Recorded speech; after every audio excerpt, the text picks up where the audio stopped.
We basically spent an hour talking about everyone in Newfoundland and then just said, no, we're not talking about fucking Mary Walsh. Fuck that.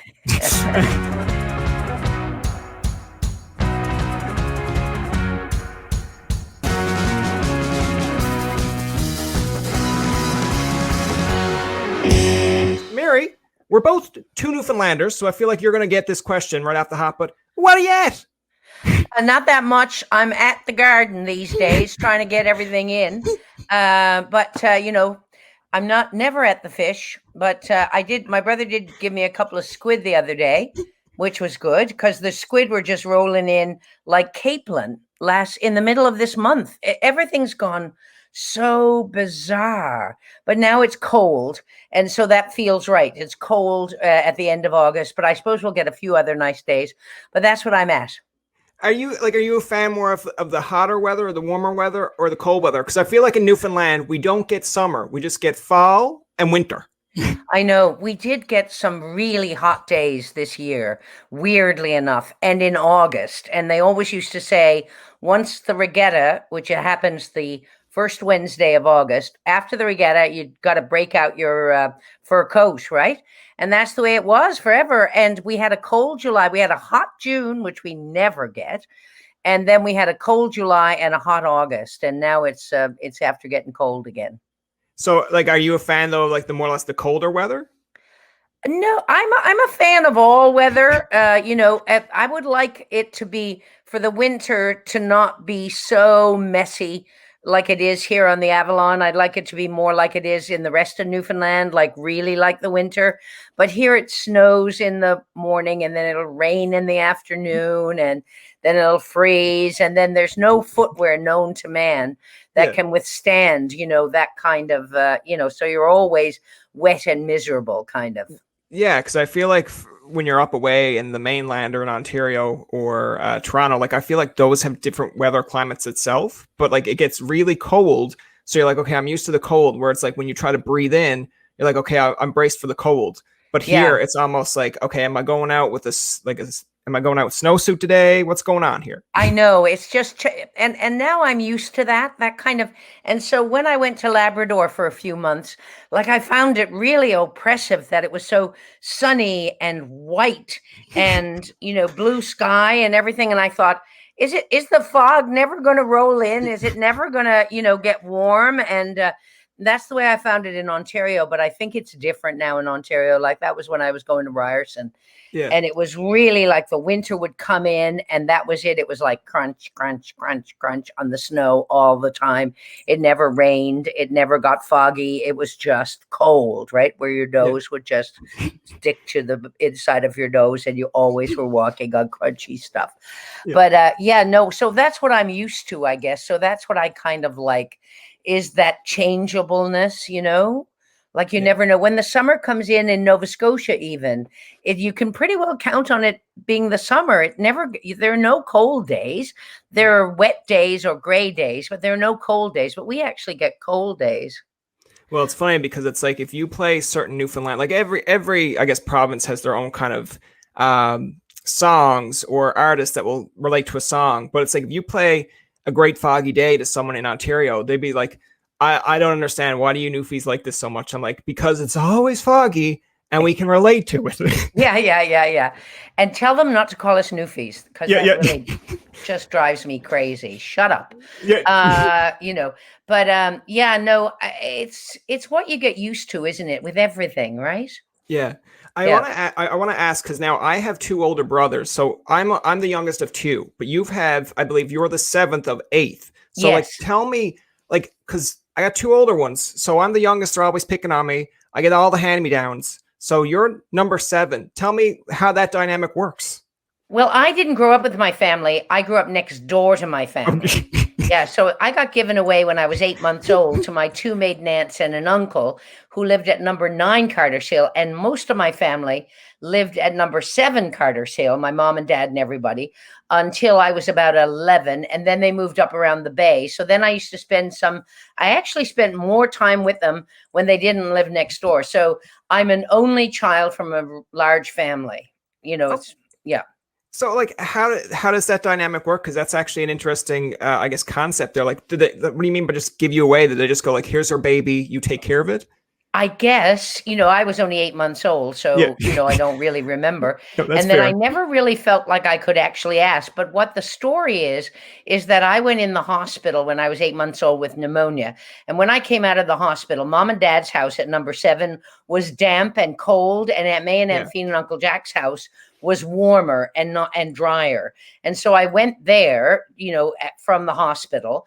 And then I guess, they forgot to come up and get me, or they never gave me back, or you know what I mean? Like, Yeah. and it was much more common, as it is in most subsistence kind of cultures, for other people to bring you up than your, like Michael Crummy was talking the other day, and his aunt wanted to take him because they had no kids and they wanted to take him. And there was a period of time where they were thinking about giving him away, but they didn't give him away because he was Michael Crummy and so adorable. But me, they did. But yeah, like it was more common for sure. Now, I want to ask you, of course, when did you get into the whole like the comedy aspect? Because for myself, like I knew when I was coming out of high school down here, and I believe Rick said it at one point in one of these Rick rants. It's like, are you going to Mun? Or if you're not going to Mun, you're going to Kona. So that's the only two options. So I went to Mun, but in my mind, I was like, I want to be on SNL. Like I want to do comedy stuff. But I like never really seen anyone go out of the province to do it until I seen like This Hour's 22 Minutes. CODCO. You didn't see CODCO? We were on in 19. Listen, Mary, I'm 29. Yeah, so but you didn't, because it sort of was a continuous stream after that, right? Like there was CODCO, then there was the Wonderful Grand Band, then there was up at what's it called, This Hour, and Yeah. Rick, so it was like unending of people going and doing comedy. Oh no, like I've seen it, but it was just to the point where I was looking at it and I'm like, okay, like these people had connections, or they went from like, once you went to CODCO to This Hour's 22 Minutes, I'm like, okay, you're kind of made, where I'm just like, I wasn't down here like a Mark Critch doing shows or at local comedy festivals. I was like, okay, how do I get there? And I'm only young. So at the time I was like, well, I guess I can do a communications degree and see where that leads. Right, So, right, yeah. right. Well, what seems to work, and of course, Johnny Harris and all them were in, and Rick was in Corey and Wade's Playhouse. Yeah. Johnny Harris and Steve and Dave Sullivan and them were in the Newfoundland a dance party. And so and we were in CODCO, which was a comedy troupe, and Critch was in Catfoot. So what seems to work from out of Newfoundland is to get in a crowd and do, that's what seems to work. Now, people are mostly, I suppose, these days doing more stand-up. Yeah. But I think that really, how does stand-up help you to do a sketch comedy show or even a sitcom? I mean, I know stand-ups go into sitcom, they use the material and stuff like that. But I just think that, sketch comedy troupes, like you really have to act as well as do comedy, right? Like it's just a good start. Yeah, like actually, when you bring that up, because the first thing that came to mind, obviously, like again with CODCO and 22 Minutes, but like when you mentioned about getting in a group, like I remember Whose Line Is It Anyway, and watching like Colin Mockery, Ryan Stiles, and like I look at those and I'm like, man, like individually they're good, but when you put them all together and on a show, especially when Drew Carey was the host, I'm like, there was not a moment where someone didn't zing someone or say something back, and then they were ready to go right back at him. I'm like, man, you're putting this on TV. I'm like, this is great.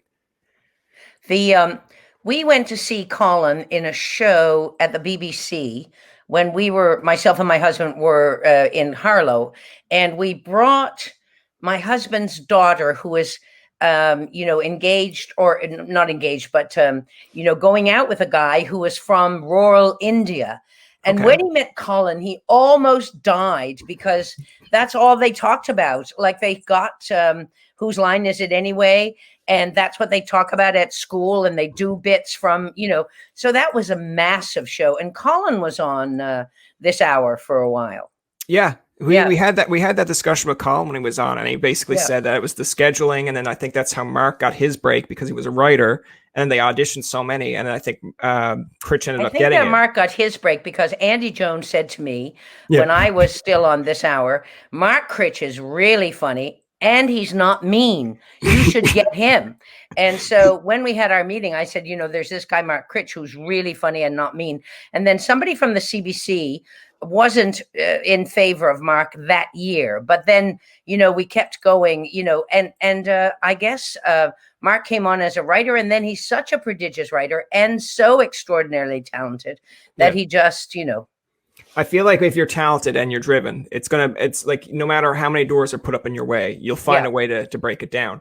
I want to ask you, because you did mention about going to Ryerson. Now, of course, when you were at Ryerson, you were doing theater, but then of course you kind of dropped that to go into CODCO. Explain like that whole process, because today I feel like even in my shoes, if I told my parents, listen, like I know I went up to Carleton University and did a communications degree, but listen, I'm thinking about quitting all that and doing comedy. And they look at me and be like, what are you doing? But sure, Bob Joy got the Rhodes Scholarship. He was at Oxford and he came home to do the CODCO tour with us. And the CODCO tour ended up being a month longer. So he called them at Christchurch and said, could I take an extra month? And they said, no, you either have to come back now or you're out. Yeah. And so his mother never really forgave us. And so he stayed. So, I mean, going to Carleton or Ryerson is not like getting the Rhodes Scholarship and being at Christchurch in Oxford and quitting to do a tour of Newfoundland with CODCO. Oh, yeah. His mother's, I guess Mrs. Joy is gone now, but I don't think she ever got over that. I was just gonna hold on a second. Put away my Carleton degree. Mary doesn't want to see my Carleton degree. I want to ask you too, like tell me about how this all CODCO came to be, because now you said 1988 to 1993. Now we had Kathy on, like this was maybe a year ago, and Kathy was saying more or less like you got your start kind of on the Wonderful Grand Band. And then that kind of went into CODCO. No. CODCO began as CODCO in Toronto with Cod on a Stick in 1973 or 1974, right? Yeah. I don't think Kathy would have said we got our start on the Wonderful Grand Band. I think. I mean, CODCO did tours of England. We did American in 1976. We represented Canada in Philadelphia. We broke up, I guess, in 76, and we went our own way, kind of. And then Michael Donovan approached us in 1986, I think, to do a CODCO TV show, which none of us really wanted to do because really we'd been broken up for 10 years, but we'd worked together on and off with each other and stuff. But it seemed like a good idea. And so we went up to Halifax to do, the CODCO TV show. Okay. Yeah. And then there was Kathy, you, Tommy, and Andy, is that correct? And Greg. Yeah. So tell me, like, so we lost Diane and we lost Bob, who had been the original members of CODCO. Okay. Yeah. And so tell me like how this all, because I guess you kind of explained it a little bit, but I'm just more or less interested in the side of like, how did you go then from CODCO to 22 Minutes? Because I know Tommy wasn't involved with 22 Minutes. That's where we got Rick. No, it didn't have anything to do with Tommy. I went to Michael Donovan and I wanted to do a show at the LSBU Hall every Friday night that did the news of the week, right? Because we had done a lot of newsy kind of stuff in CODCO. And so Michael said, well, Evan Fitzan is looking for a show just like that. Evan Fitzan was running CBC at that time. And so somehow between the jigs and the reels, they ended up with Canadian Air Farce and This Hour is 22 Minutes. And I went over to Rick and Gerald's and I said, and Michael said, I think it's a good idea. I went over to Rick and Gerald's. I went down to Kathy's. I said, Kathy, it's going to be a news show. It's going to be making fun of the news. Like that was the week that was. And she said, I don't do news. I don't, and I said, well, that would be great. I think that's a whole different point of view. That's what we need. Rick and Gerald, Rick had just done a show, Charles, Somebody Must Die. And so Gerald said, well, we'll do it if I can be the creative director. And then we got Greg Toomey, and Andy was supposed to do it too. But then Andy didn't decide that he didn't want to do it. Yeah, it's funny that you mentioned that, like almost verbatim as what Kathy said in her interview too, because Kathy was saying, like when you came to her, she's like, "I don't do news," and you were just Yeah, like, "No, that's great. We want a different kind of opinion." And yeah. she gives you credit for like giving her this career, or how long this career that she had with 22 Minutes, because she's like, sometimes Mary can be right in your face, but she's like, she's always pushing me, and she's like, I like that because I need someone to push me. And I was like, well, that's great. And I was like, so are you friends? She's like, well, we're more like sisters. And I was like, that's a very comfortable way of putting it.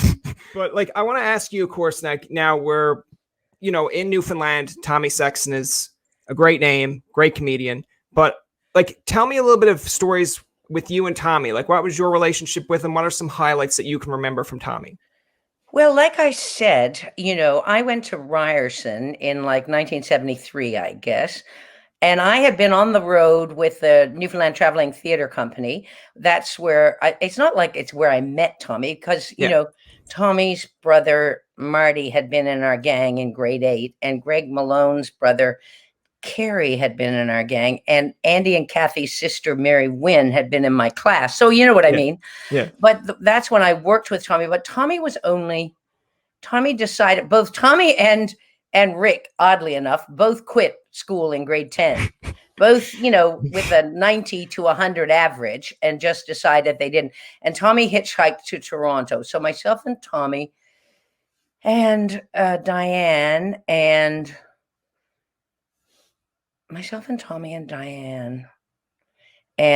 I guess Paul Sametz had a place on Huron Street in Toronto. And so we all lived together. And Tommy and I went to Ryerson, and Tommy and Diane went to Paul Thompson at Theatre Pasmarai to audition for a job. And he said, here's $300, write your own show about your own experience. And that's where Caught on a Stick came out of that. Yeah. It's kind of interesting because, like, I know on 22 Minutes you played a character named Marg, and then you played one, and then Marg the Warrior Princess. I want to ask, because I'm sure you get this one asked a few times, but like, why the Warrior Princess? Were you like, did you like the idea of a Warrior Princess, or were you just like, you know what? Screw it. I'm just going to do this one day and see how this turns out. Well, first Marg was in her night dress, and in her house coat. And then I cut bangs, like straight across bangs. And I looked just like someone that Lucy Lovelace. Yeah. And so I thought, I'm going to just do a send up of that. And then I ended up, it just seemed like a better way to ambush people than in your house coat. So that's, went from there. Yeah, because I love the fact, like, when we had Rick on, Rick was saying, like, when you went to that extreme to go from Marg and then Warrior Princess, he's like, how can you compete? He's like, we tried our best, but like, you got Marg doing her thing. He's like, I'm doing rants. Yeah, and then he's like, it just worked. And I was like, yeah, it's like everyone has their talent, so it's like you're going to stay tuned the whole time to watch it. But one of the things that I really loved, and like my mom loves it, my aunt loves it, was like when you and Kathy play the old ladies. And now I feel like if you mention that to them today, they're just like, like, oh, well, I think you guys are starting to turn into those old ladies. They're like, no, that's insulting, Brian. Don't say that to us. And I'm just like, well, it sounds the same to me. You're complaining about the same stuff. When am I complaining? No. Like in the character, like when you're talking about like the certain things that happened, and you're like, oh, it's like today's generation, blah blah blah, or like we're getting up there. And then I was just like when I watch it, and then I'm like, oh, it reminds me of like sometimes when my parents go on their little rants, right? Yeah. So then I was like, but they don't like being told that, because of course when they're watching it when they were younger, they're laughing at it and going like, oh yeah, it's like that's how our nans used to talk. And then it's like, well, now you are those nans. Yeah. But tell me how those characters came to be. Like, were you just joking around one day, two of you sitting down talking about like, this is how your aunts or uncles used to talk, or nans, and said, why don't we try that as a character? Kathy and I used to do Cass and Betty Furlong. Yeah. On CODCO. We did a sketch called Wake of the Week. Okay. And so we'd always be, like those people who go to wakes and for the sandwiches and stuff. And so, Enid and Eulalia were just an outcrop of those two characters, right? Okay. But like, do you remember any like fond moments from doing those characters? Because I know when I was going into your Twitter, like CBC Gem still has you two playing those characters, and I love how the one clip that you have on it was just like, does life get better with age? And it's like you two singing this song, and I was like, I was like, okay, well, I feel like I'm getting older. So I'm like, Mary, does life actually get better with age? That's the way it's been for me.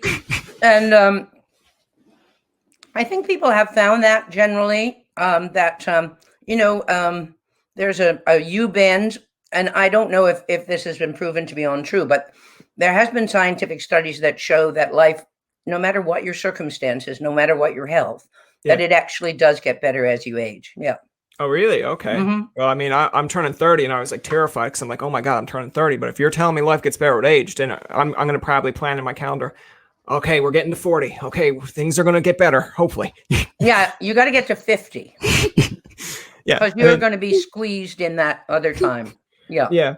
I want to ask you too, because I guess from a Newfoundlander perspective here, but like, you've got 18 Gemini Awards. You won a Canadian Screen Award most recently in 2021 for Happy Place. Like, when you were younger, did you ever look back and think like all this was going to be capable? Were you even like thinking about awards, or were you just more or less like, I want to do this as a career?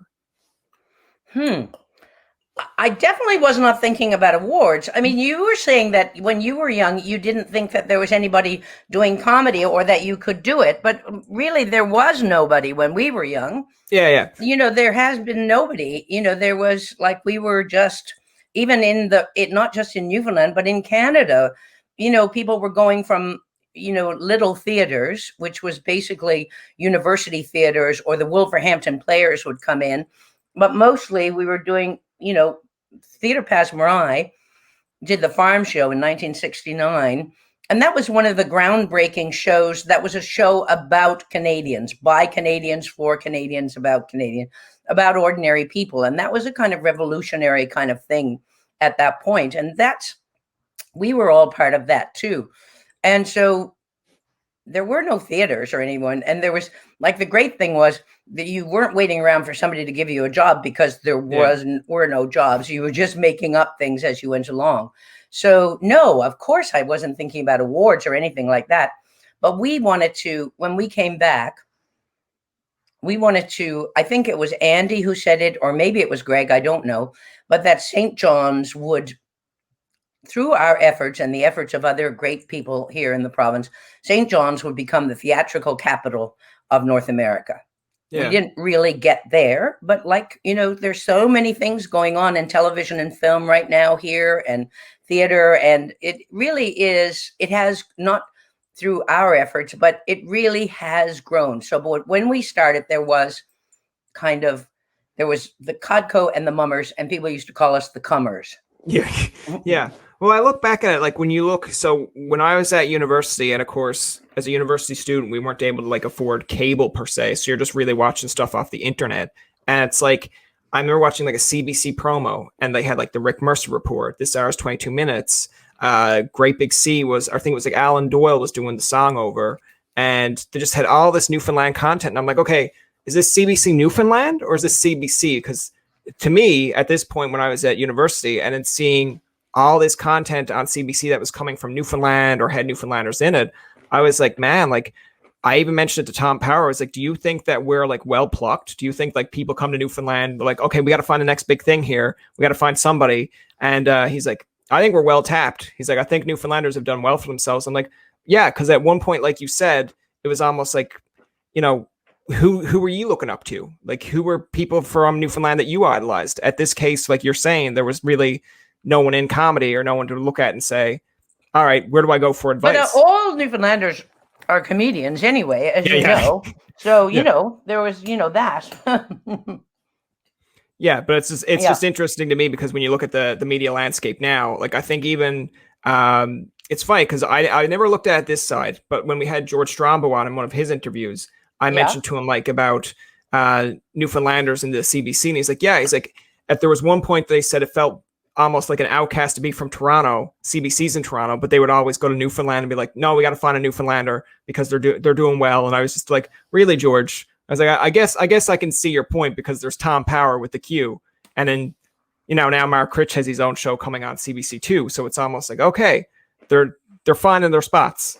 But nobody came looking for Mark Critch or Tom Power. No. Tom Power and Mark Critch, through their own talent and their own you know, like fight or hard might. work, Yeah. Got those things, right? Nobody Yeah. came looking for No. I mean, I Mark think, Critch is a big star yeah. because, of course, CBC would want to go on with him because Yeah. he's very, very popular on This Hour is 22 Minutes.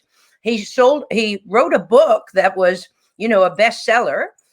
He was up for the Leacock Award. And so naturally they want to tap into that and use what he brings to feather their own nest, right?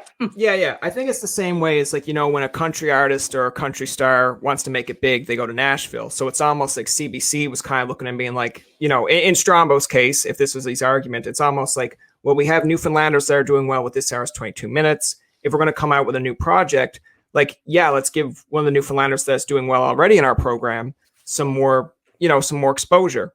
Because I don't think they care that we're Newfoundlanders. I mean, it doesn't matter to the CBC. No, I don't think anyway. The CBC has never given any.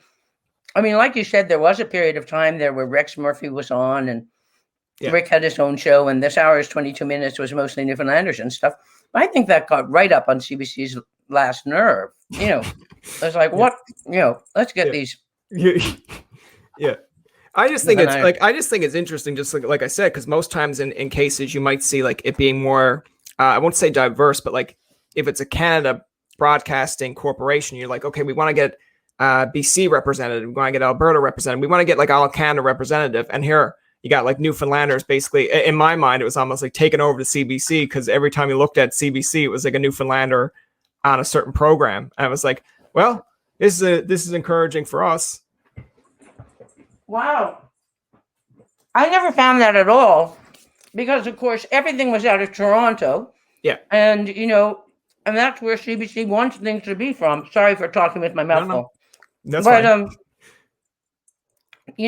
So much content comes out of BC. I mean, I'm just saying there were a few things, and as a Newfoundlander, of course, you'd notice them. You'd go, "Wow, look at us, we're on TV."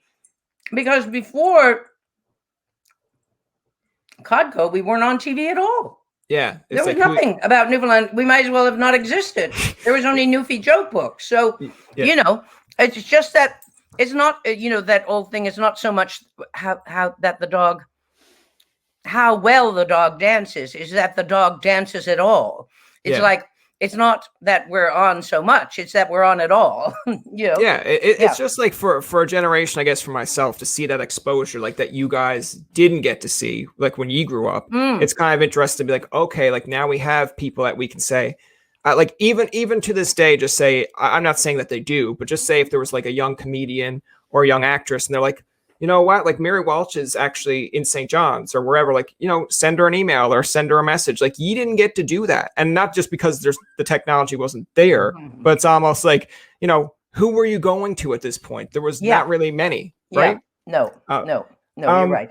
So the other thing I want to ask you too is, of course, between CODCO and This Hour is 22 Minutes. Now, I asked you before if we were okay with talking about this. Like I've openly expressed on my podcast many times, I overcome disabilities or obstacles. Well, I'm a person with a disability. I have SturgeWeber. But you have what? SturgeWeber Syndrome. So it's what is that? It's like a branch of kind of like epilepsy. It causes seizures.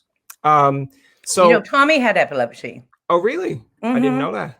Yeah, because they were driving home when he was only a little boy on New Year's Eve, and they were hit by a fire truck. A drunken fireman was driving a fire truck, and you remember how there used to be those things that you put down on the door? That drove into Tommy's head and caused him to have epileptic fits. And so until he was 15 or 16, he was on very, very heavy, I think, phenobarbital and stuff like that to decrease the blood flow.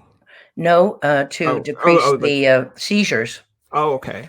And then as he got older, they got less and less. Yeah, like that's how I'm finding now. Because when I was younger, it used to be like you steer off into space, and then as you got older, it was like your arm and leg kind of. You'd see a bright light, and your arm and leg went weak. Now it's to the point where it's like the right side of your body just kind of goes weak, but like full conscious the whole time. So I can tell people. Yeah. But, well, that's good. Good for you. Yeah. Good. But perfect. I want to ask you, because between going from CODCO to This Hour is 22 Minutes, I believe like the Toronto Star had this reported there too. But like they were talking about you battling alcoholism, and you mentioned a quote of more or less saying like you were so glad that you got through it because you don't think you would have done this hour's 22 minutes if this was still like in your system or you were still battling this. Like, tell me like how tough a battle that was to go from like to face this kind of addiction. It's funny now because it's so long ago, Yeah. And it's like when people have babies, they go on to have the next baby, even though they swear when they're having the baby that they'll never go through pain like that again, but they just forget. So it's one of the really good things about being a human being, I guess, is that we tend to forget the more painful. But there wasn't really a break. We stopped in 92, and this hour started in 93. So I had stopped drinking in October, I guess, and then I went to Theatre London in London, Ontario, and did a play with Martha Henry and Colm Feore. And so that was tough. That was really tough because I just didn't know how to have an opening night. But luckily, Rolly Ugal was there, and he'd been sober for 20 years. And Colm had been sober. I suppose I shouldn't say that. I don't know. For a couple of years too. And so, how sometimes you just fall into something. And so everybody was in the same boat kind of. So it was really, I was so grateful for that. And I realized, that everything in my life had been an excuse to drink, really. Like opening night, really the only reason I get ready for opening night was so I could get loaded on opening night. But so bit by bit, so then we started, I guess that was, I was there till January. I can't remember really when we started this hour, but by the time I got to this hour, I wasn't struggling with the actual wanting to have a drink. I was still struggling with the isms of alcoholism, but I wasn't really struggling with wanting to have a drink. So, and of course, I never would have been able to do a weekly show if I'd been drinking. It just would never have happened. Yeah, like so, like I guess in another way of wording it, or a kind of side topic here, but like, when did you finally? Because some people find a breaking point where it's like something just happens in their life, and they're like, "Man, this has to stop. Like this is like tearing me apart here." But like, did you ever have a moment where you just kind of sat there and just said, "Okay, like this is messing things up for me. Like I got to stop." Or like, when did this kind of breaking point come through that, okay, I've got to battle this, or I've got to find a way to defeat this? I didn't have, a big heroic. I did it because I had a son.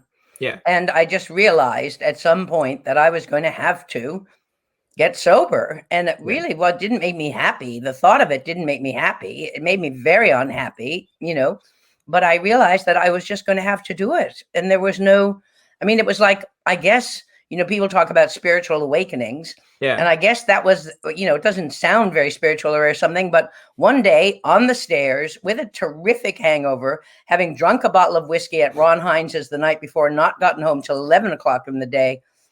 And my partner at the time was very, very angry with me. And I was sitting on the stairs and it just came to me that I had to get sober. And then that made me really unhappy.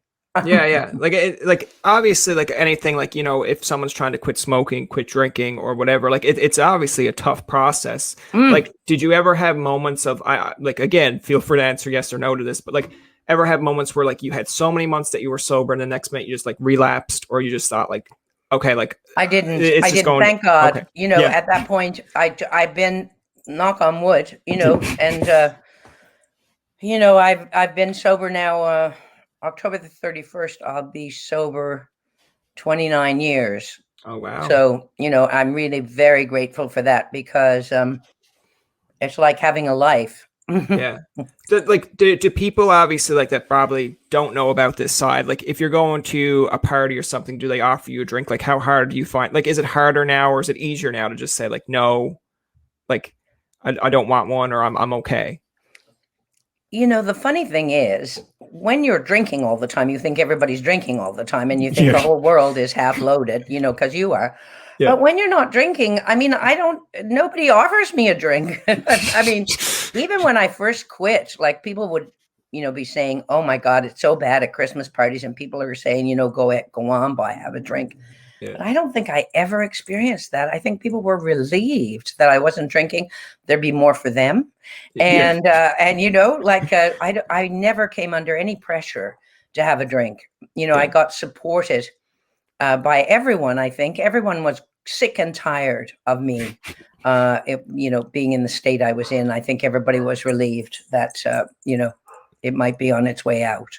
Yeah. Cause I find it interesting. Cause like I maybe I had one drink one time, but I just didn't and people will make fun of it cause it's Newfoundland too, but it's like, I didn't like the taste of it, or I just wasn't into it. And like, that's when I was just basically like, yeah, I have no problem telling people I don't drink. And then people come up and be like, oh, like you're straight edge or you're clean. I'm like, listen, I don't care if you drink, you go ahead and have a drink. But like, to me, I'm fine with not having a drink. It's like if someone came over to you and you had like a 7-Up, they're like, how dare you drink a 7-Up in front of me? I'm like, it has nothing to do with you. Like if you have something against 7-Up, that's fine. But like, to me, I'm just going to drink this 7-Up. So calm down. That never happened to me. Oh, well, nobody really gives a shit what I drink or what I don't drink. I guess when I was drinking way too much and being obnoxious, I guess I was getting in people's, way. Yep. But standing in the corner having a 7-Up, sure, who knows and who cares, Yeah. Well, that's what's going to happen, Mary. Next time I see you out in public and you're doing something, I'll just be like, Mary, how dare you eat that in front of me? And you'll be like, shut up. And I'll be like, Mary just told me to shut up, everybody. And you'll be like, yeah, what are you going to do about it? I'll be like, nothing, just telling you, probably don't eat that. I want to ask you too, because now, being on this hour's 22 minutes, how long have you been on? Like, how long were you on 22 minutes? Do you remember? 12 years I stayed. 12 years. All right. Like in that 12 years, like, do you remember anything like, because obviously there's iconic moments that you remember, or like, I guess laughter or whatever, like certain moments that way. But like, was there anything that you're really proud of on 22 minutes that you come back to them? Like, I can't believe I did that. Or like, this is something that kind of cements your legacy. It's really like not like me to be like that. Yeah, I'm going to make you like that, Mary. I'm making you like that with this question. I know, but it just doesn't, it doesn't apply to me because I never think that way. Yeah. I think, things I enjoyed on 22 minutes, it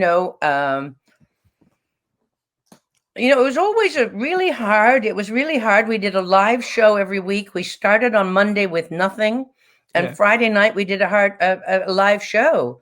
So, it was hard. And, some weeks I just would be crying on Saturday because I didn't think I got the laughs. And, so the great thing about it was in CODCO, you could be crying and then you just keep on crying because it'd be a whole other year till you were on again. But with 22 minutes, by Monday, you had to stop the, crying because you had to get at it to do another live show. Yeah. So it was great like that. Like if you didn't let you rest in those darker areas, you just had to keep going, right? Like instead of festering over it, it's almost like, okay, It's funny because Mark said the same thing when we interviewed him. Mark was saying like, sometimes you're there and you're going over rehearsal and the joke is killing it. Like everyone's laughing. And then when you go to do it live, nobody laughs. And it's like, oh my God, where do we go from here? It's like, just keep going. Just let it, just let it fly off you, because maybe something that you didn't think is going to be funny, they're going to like laugh at, and you're going to be like, okay, I got him back. But it's always, I feel like a lot of comedians would say that, like when you don't get the laugh, it's almost like it's a little bit draining. Like I think Colin Mockery said he kind of got into comedy because when he told a joke or did his first kind of stand up or set, or when his friend dared him to, he's like, it became like an addiction to him, where like people started laughing. You're like, okay, this is a way to make friends and get people around. I'm like, wrong way to do it, Colin. But I'm like, I feel you. When people laugh at me, when I make a joke, I'm like, okay, let's keep this going. Because the moment that you start going serious, they're like, oh, I don't like Brian. Brian went a little bit serious. I'm like, oh man, got to come up with some more jokes. Yeah.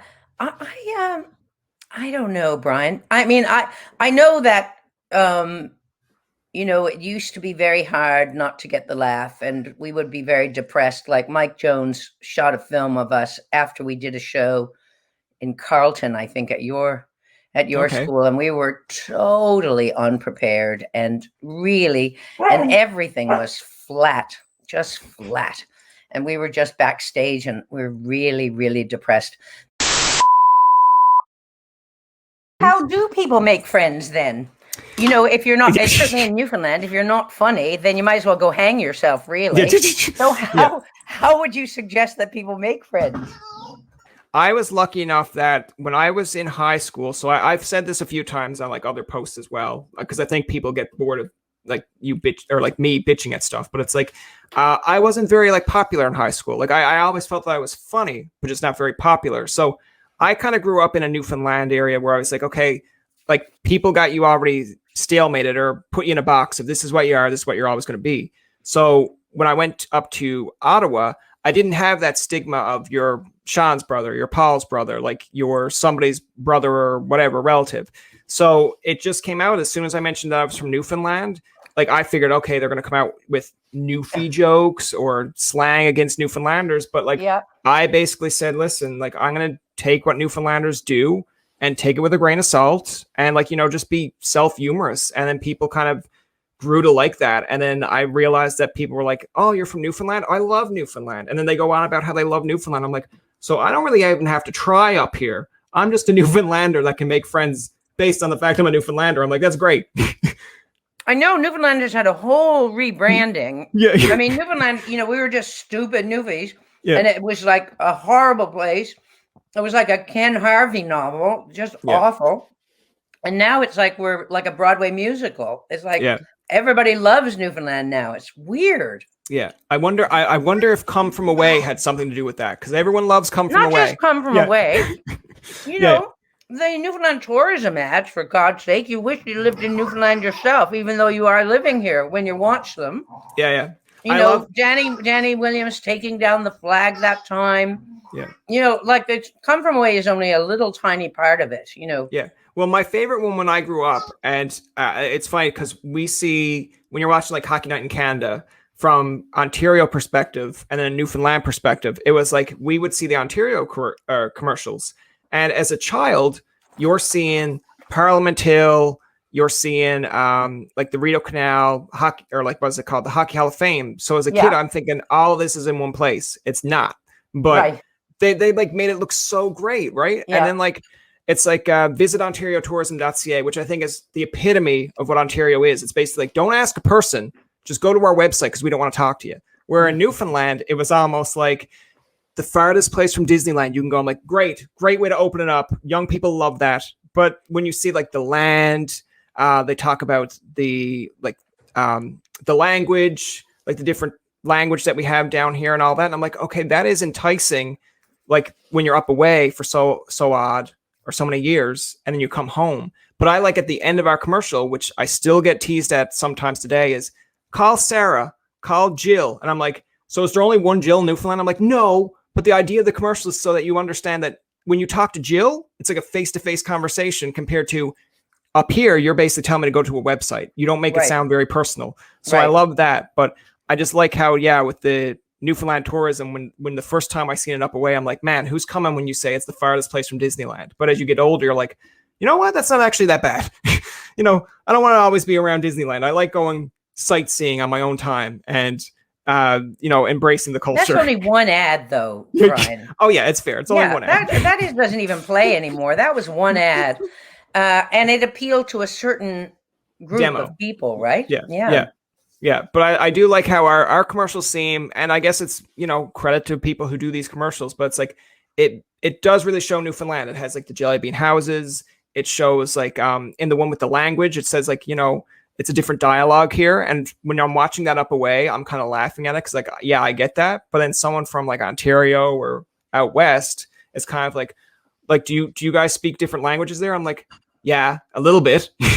Come on, like embrace it. But yeah, like all of a sudden, like you said, out of nowhere, it went from being hated or like almost don't want to go there. And then it's almost like as soon as you say it to someone now where it's like, oh, I'm from Newfoundland. It's like, oh, I'd love to see that. Or it's like, we've been in Newfoundland, loved it. I'm the only place I haven't been, I'm dying to go there. Yeah. It's almost like you're the representative. It used to be like people would go, oh, stupid. Yeah. It's almost like they think you're the representative at the end of the commercial. Like, call Brian. Right. I'm like, no, that's another Brian. Like I'm just the other Brian. I want to ask you too, because I know we talked about 22 Minutes and CODCO a bit, but like I was actually very interested because I was watching Hudson and Rex because it's, filmed here in Newfoundland. They were filming not that long ago here in Witless Bay, but I remember I was watching it one time just because I was like, oh, it's filmed here in Newfoundland, and you were on the episode, and I was like really enticed in like the character they made you play, because I was like, man, this is Mary Walsh. How are they going to use her? And then it's almost like a little bit of a devilish side of it, a little bit of the cop side, and I was just like, oh, like she played this very well, but like, can you explain how you ended up getting this part? And like, did they come to you and ask you like, hey, do you want to be in this? And like, I guess, how did it all come to be, really? Well, I'm an actor. Yeah. And I have an agent. I wouldn't have guessed that, Mary. Wouldn't have guessed that. And I have an agent. And so then, I just did Transplant in Montreal. Yeah. So they reach out to my agent and they say, we have a part for a woman who's of a certain age. Is Mary available? Yeah. Then they say yes or no. Then they ask me if I want to do it, and then I do it. And that's the way it works. And like, how fun was that playing that kind of part? Like, Well, it was a really stupid one because I murdered 2 people totally unnecessarily. I mean, I could have just cooked the books. There was no need for 2 murders. Plus, then I confessed without even any pressure at all. I just sat down in front of Hudson. Yeah. And just told him the entire story. Like, it's almost it wasn't the best Hudson and Rex episode. There are some fabulous Hudson and Rex episodes, and some of Hudson and Rex, really, I guess, it's the dog. Everybody loves the dog. And then the landscape. I mean, they do a fabulous job of like things look, but that particular one, and everybody felt it too, was just a lot of, unnecessary murders. And she could have solved them in another way. And then a complete, like they always say, show, don't tell. Whereas I sat down and told. It's almost like as soon as they sat you down, you were like, all right, I'm ready to blab. Let's go. Yeah, let's do this. Yeah. I like how, like, you're right, because the way that they use sometimes the characters, sometimes it's hit or miss. Like, I think when we had Justin Kelly on I believe he plays Hudson's like kind of right-hand man, like more of the tech savvy. I'm blanking on the name now. But like, I remember having him on, and I was talking to him about Alan Hocko's episode. And I was like, how do you have Alan Hocko in this episode and not bring in like Republic of Doyle? How do you not make this a crossover? And he's like, yeah, we just missed the mark. I'm like, no, you didn't try. You just brought him in as this bad guy. It's like people would probably like the crossover. Right. Yeah, because I mean, he did like kind of hint at that, like, oh, it could be in the future we could do it. I'm like, well, yeah, but like I think that's what people want to see is like, have this big.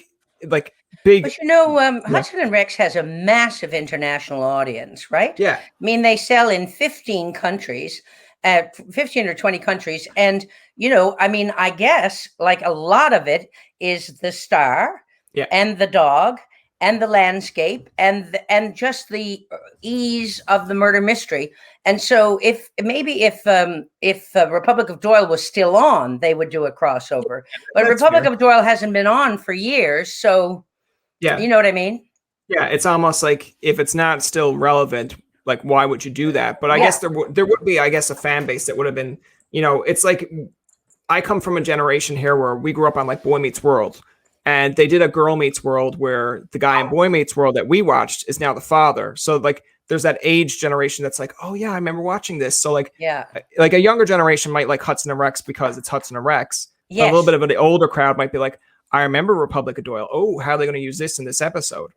But it's like saying, Alan's also in that show that's on a Michael Connelly novel, I think, and he plays a character in it, and it's an American show, and it's a big adventure show, and you're not going to ask them to make him, what's his name, Doyle, because he does all kinds of, I mean, he's a working actor, so he's constantly playing different roles, brilliantly bringing new stuff to new, you know what I mean? Maybe they'll do a movie or something of Republic of Doyle, right? That would be interesting to see. Yeah. I want to ask, just to kind of, we're closing up on the end of the interview here. I want to ask a little bit of the fun aspect of the podcast, where it's kind of like a shoot fire question here. I want to ask, like, Oh, no, shushing no, my no. dog. No, no. Can you hear him? Yeah. You can shush me Okay. all the time. All I'm right. just going to keep going. My mom does it Okay. all the time. She's like, shut up. And I'm like, no. I was shushing Bowser. Bowser is upset for some reason because Bowser I'm not doesn't paying like enough Bowser attention. doesn't Bowser does not like my voice. That's what's going on. No. No, I think it's because I'm not paying enough attention to him. And he's only 8 months old, so he's just a puppy, you know. Oh, okay. That's Yeah. fair. So for like a rapid fire question here, they're just pretty simple. They're just off the cuff.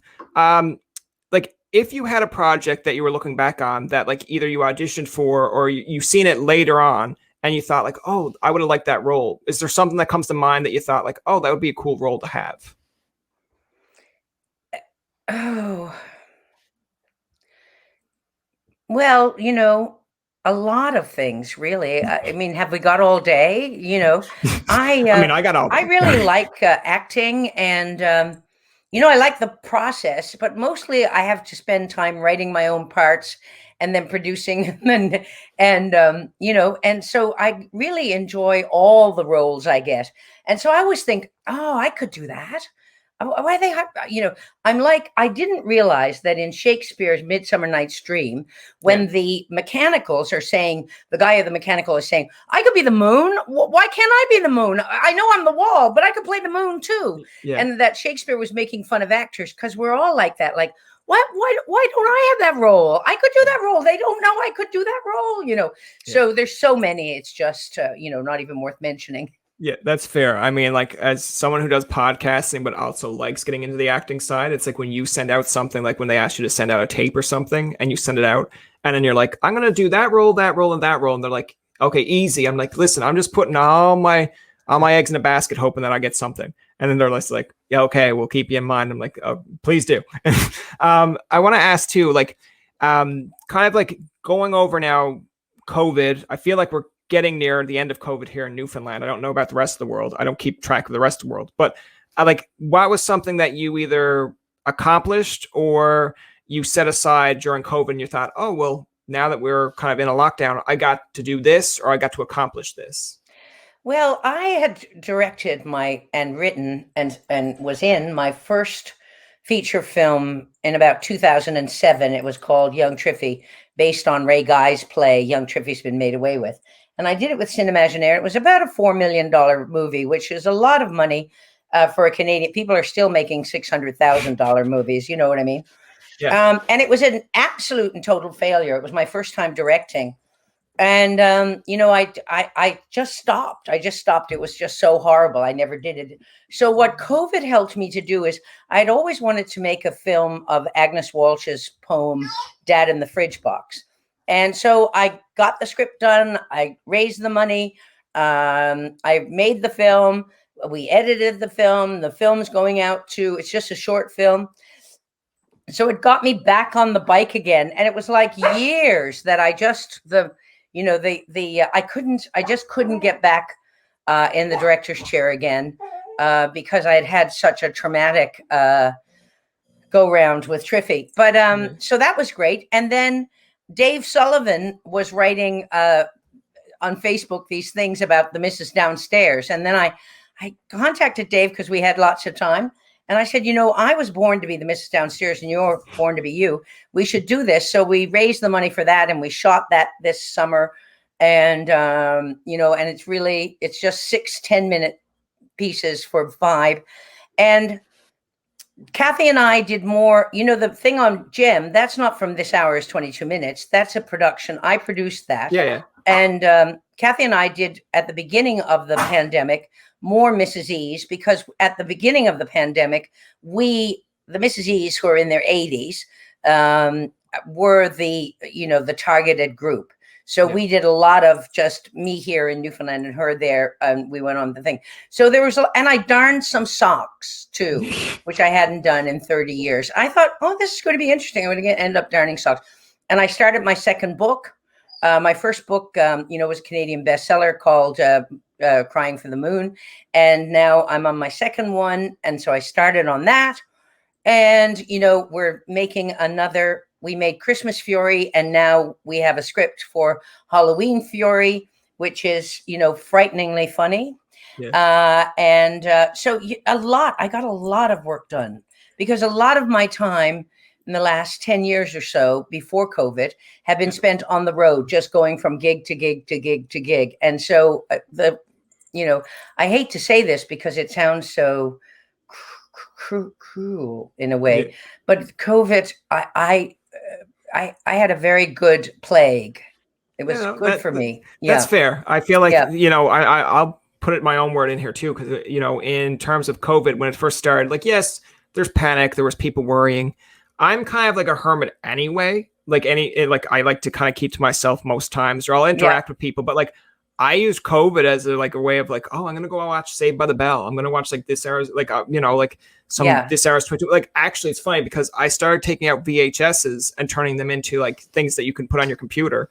Right. And the biggest slate we have in my house is like, there's home videos that apparently I taped over for wrestling. And I was like, okay. And then there's ones that I find that's just no label. And it's my brother had taped This Hour's 22 minutes off the TV. So I'm just like, oh, that's great. Like, awesome. We're going to put this on like a computer as well. I want to ask too, to kind of close it out, but, and I feel like I wouldn't be doing anyone fair if I didn't say this, but like in Kathy's interview, Kathy, I think we had her on just before the East Coast Music Awards happened. And Kathy was like, man, like, it was like, she said, Critch and Mary like to do all this work. They like to be someone, like, they like to be involved. They like to keep themselves busy. She's like, I'm one of those people that likes to do nothing. It's like, if I could get paid to do nothing, I love to that. And I gave her the joke, and I said, if I ever have Mary on, I'll tell her the joke. But I was like, man, like, here you see Mary on Republic of Doyle. You see her on Hudson and Rec. She's doing ECMAs. It's like, Mary, it's okay to stay home, count your money, and just be happy. It's like, you don't always have to be going out everywhere. It's like, it's okay. But I enjoy it so much. Like, I just did a little tiny bit on Sweetland. Yeah. Allison White and Christian are producing it. And I just love it so much. So it's not like a big, like, oh my God, I'm worked to death. It's like, oh, I love doing that.